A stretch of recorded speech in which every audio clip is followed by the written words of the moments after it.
tuberculosis kaso udma. Sigon kiding abyog coordinator kan TV program kan tinambak, dagos-dagos an sa indaman na paghahanap sa mga kababayan na may pigmamating kamatean kung sain libre ang pagbulong sa laog nin anom na bulan. Sa presente pon kan iniro, igwa na sindang 172 na pasyente na naka-enroll asin pinagbubulong sa saindang TV DOTS buminaba subuot ini kumpara kanakalihis na taon 2020.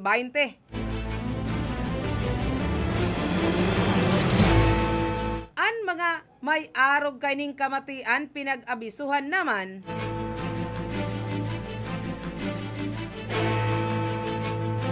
natawanan mo nanin atensyon ang 3 o 4 na bulan na burulungan antes man na magpabakuna kontra COVID-19. Mientras tantong pigtawanan manin doon kan kabaing na pagbisto an RHU sa sangay asin man RHU Lagunoy bilang second runner-up. Nakaresibi manin pagbisto an RHU San Jose bilang third runner-up, mientras na Certificate of Recognition man para sa City Health Office kan syudad kan Iriga.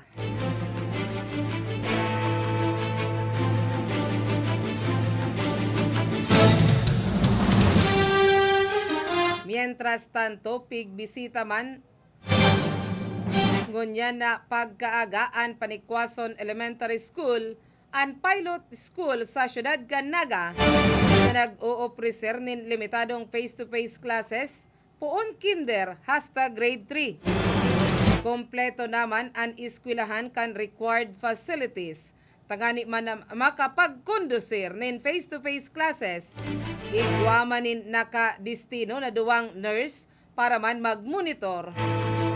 Siring man nin health worker asin presensya kan tanod. Lugod man na magin andam na ang mas dakol na eskwelahan bilang pag-aandam sa pagbalik liwat kan limitadong face-to-face classes ngunyan na taon 2022. Prioridad man ang kaligtasan kan mga estudyante. Kaya laumon kan gabos na stricto man na ipautob ang mga required health standard asin man facilities sa mga eskwelahan.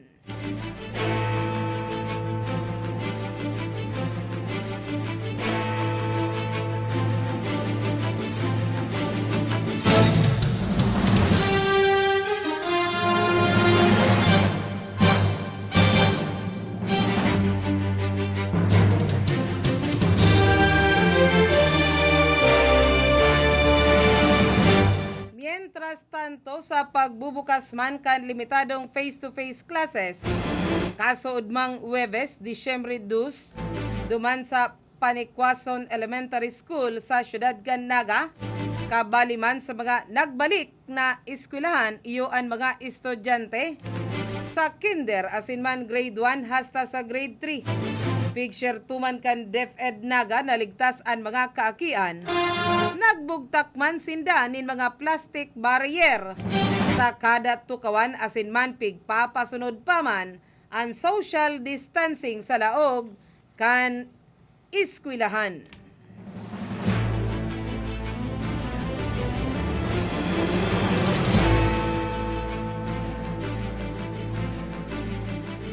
Sa iba pang detalyes kita kan mga barata, positibo man ang pagtubod kan lokal na gobyerno kan presentasyon Camarines Sur nantes matapos ang taon maaabot na ninda ang herd immunity.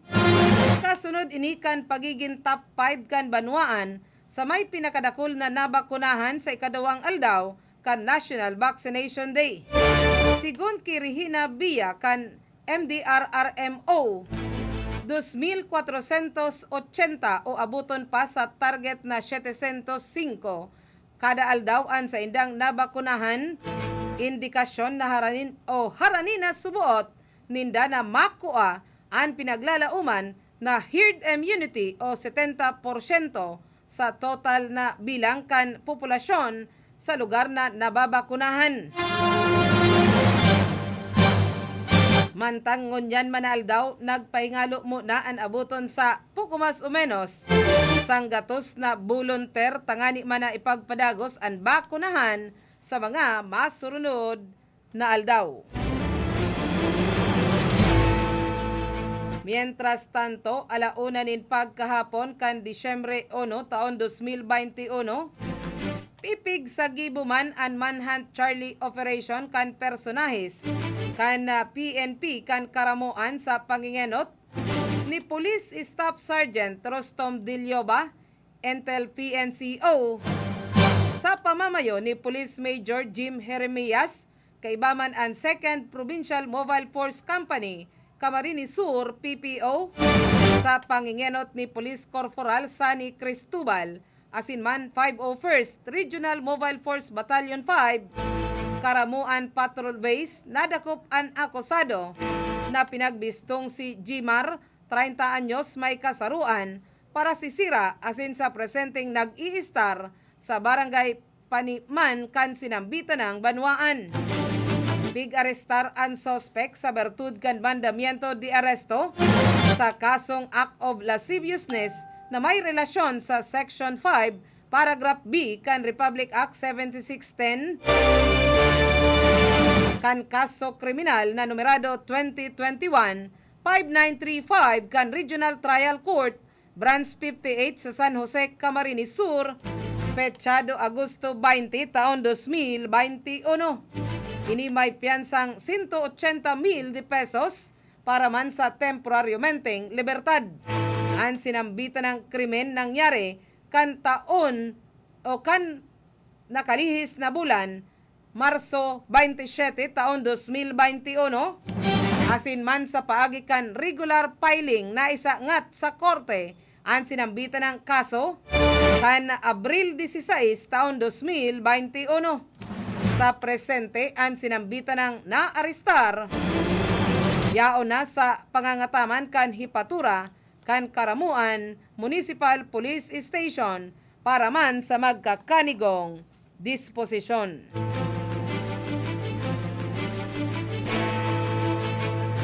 Mientras tanto, makangirhat ang pagkagadan na inabot kan sarong motorcycle rider matapos man ining mag-slide ang motorsiklo. Asin man maligis pa kan kasabatan na truck sa barangay Arimbay sa syudad kan Legazpi, Kasubanggi. Ang biktima pinagbistong si Ronnie Batalyer Basilia, sarong arkitekto, residente kan Katlia, Linib, Bakakay, Albay. Base sa investigasyon, hali sa sentro kan Legazpi ang biktima, pasiringon sa barangay Arimbay kan mag-slide ang pinagmamaniho kaining motorsiklo. Rason tanganing maligis kan kasabatan na truck na pinagmamaniho ni Carlo Bañadera Servitilio, 29 anyos, kan Purok 2, barangay Budjaw, Daraga, Albay. Haros na banga ang hawak kan biktima na daina uminabot pa sa hospital. Nasa kustodiya na gunyan ang mga sakbit na bihikulo asin man ang driver kan truck sa Legazpi City Police Station para man sa magkakanigong disposisyon. Iba pang detalyes kita kan mga barata. Ang mga nagbabakuna, ang mga nagtatabang sa nagbabakuna, kaibaman ang ordinaryong namamanuaan na nagpapabakuna, gabos maitutok na makabagong bayani sa panahon kan pandemya, asin man krisis kan nanadara kan COVID-19. Padagos na nakikisumaro ang ahensya sa pagkumbinsir sa mga benepisyaryo kan Pantawid Pamilyang Pilipino Program sa manlain-lain na banwaan sa Camarines Norte. Tanganing labanan ang COVID-19. Nagpuon ang bayanihan bakunahan kan Nobyembre 29, asin man nagtapos kan Disyembre 1 taon 2021. Mayor na katuyuhan kaini mabakunahan ang 1.2 milyon na Bicolano.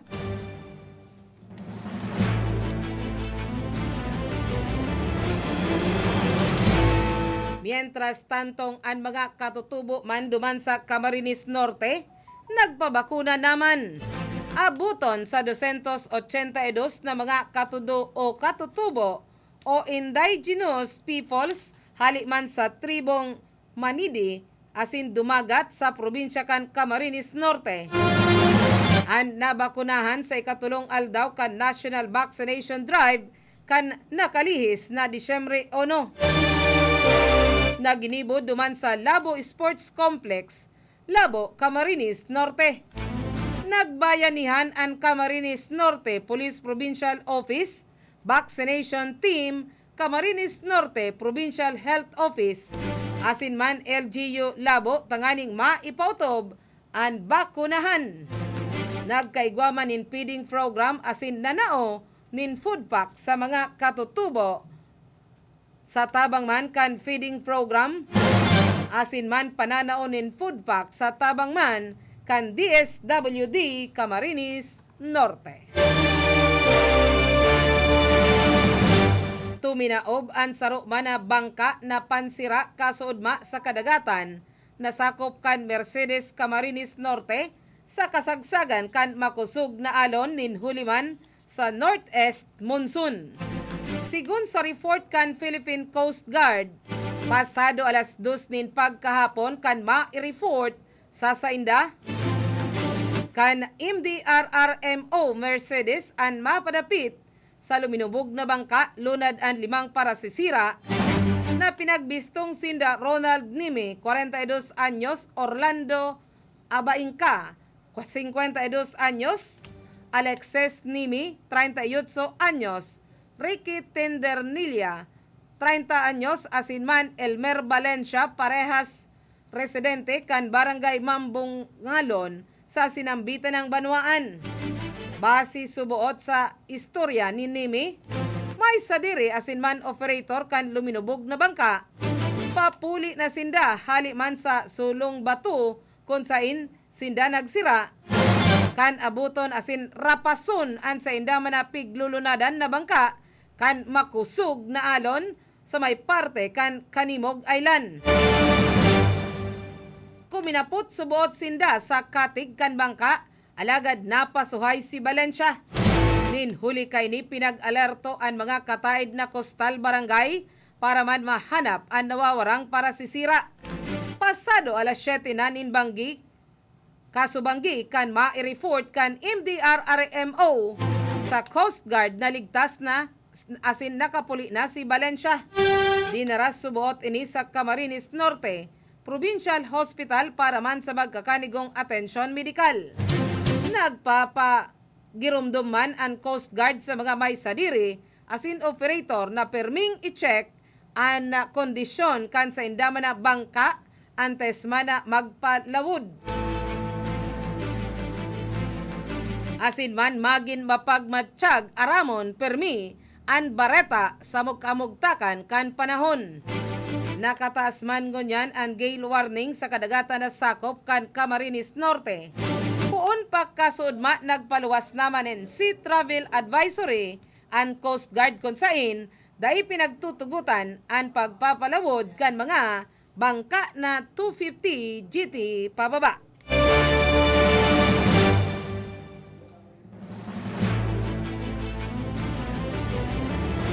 Yan na po ang naging kataripunan kan sa tuyang pagbabareta sa Radyo Ronda Newswatch Afternoon Edition. alagad paabutan ko muna ninda kulang pasasalamat ang sa tuyang mga sponsors sa Christmas greetings. Ang Casoreco 3 sa paagi ni Engineer Wilfredo Boxit, General Manager San Isidro, Iriga City.